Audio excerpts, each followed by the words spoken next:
Also, everyone, pot stocks watching voter decisions on legalization in more states. Here's what we're seeing so far. According to CNN projections, Maryland and Missouri, or Mizzou, approving legalization measures, with Arkansas and South Dakota rejecting them. North Dakota remains to be determined. Joining us now with how pot stocks are reacting, Vivien Azer, who is the Cowen Managing Director and Senior Research Analyst. What do we need to take away from how different states have been voting with regard to any type of resolution around where cannabis gets the yay in their state? Certainly, and it's good to be with you. What we took away from this election is that a lot of the low-hanging fruit has been addressed.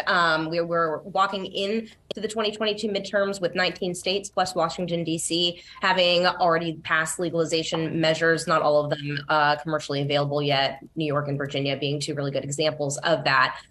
Maryland, of course, passed with a very healthy 65% margin, which was above Wes Moore's winning average of 59%. And then Missouri, another positive outcome. But, we're getting into deep red territory here. So the wins are going to be harder fought and fewer. Vivien, within this context of after Election Day, are there certain pot stocks that are poised to outperform others? Certainly. So right now, the industry is facing some challenges. So we'll just be transparent about that. Price deflation has been ongoing all year long. Great news for the consumer because prices at retail through legal channels are coming down. So it is driving more volume, but negative price mix has been a headwind, as well as, just broader consumer inflationary pressures. And so we like names that have scale. So I know you're showing a combination of Canadians and U.S. operators. But for the U.S. operators, we like GTI and we like Curaleaf. Both of those names also have exposure to Maryland. There's been so much vertical integration within the cannabis space here. And when we think about the different licenses that some of the companies have tried to make sure that they get in every single state that does approve a measure for cannabis to move forward, what are the next states, even beyond this election, that are the next perhaps shoe to drop for some of these major cannabis companies that are still waiting largely for any type of major or sweeping federal movement?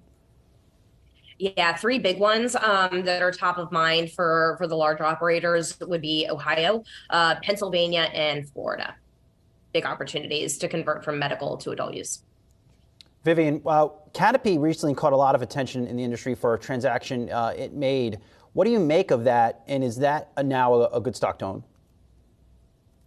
So we're not recommending Canopy, but we can certainly understand the motivation behind the announcement. So as David Klein, who was formerly the CFO of Constellation Brands, took over as CEO in January of 2020, the mandate was really to reinvigorate revenues and to stem operating losses. Obviously, the pandemic made that challenging. And so they brought in a new chief financial officer who used to be a Wall Street analyst, Judy Hong, and they're working very, very aggressively to cut costs and try to limit the magnitude of the losses from an adjusted EBITDA perspective.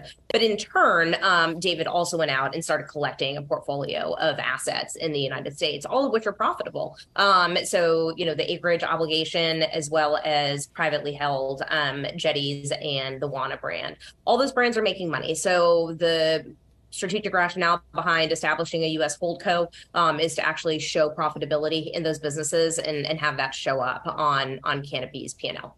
It's really interesting. Some of not just the cannabis companies, but also the secondary companies that support cannabis growth or just the broader industry as a whole. I think about like a Scott's Miracle-Gro. I think about some of the other plays that really dovetail into what the operation looks like. Are there any other kind of names specifically, perhaps, that would be a net beneficiary of these movements forward in those states? My coverage is really focused on the plant-touching operators, so we don't cover Scott's Miracle-Gro, but certainly that would be one of the ancillary names that comes to mind and that we get questions about from investors. Vivien Azer, Cowen Managing Director and Senior Research Analyst. Always good to see you. Appreciate the time.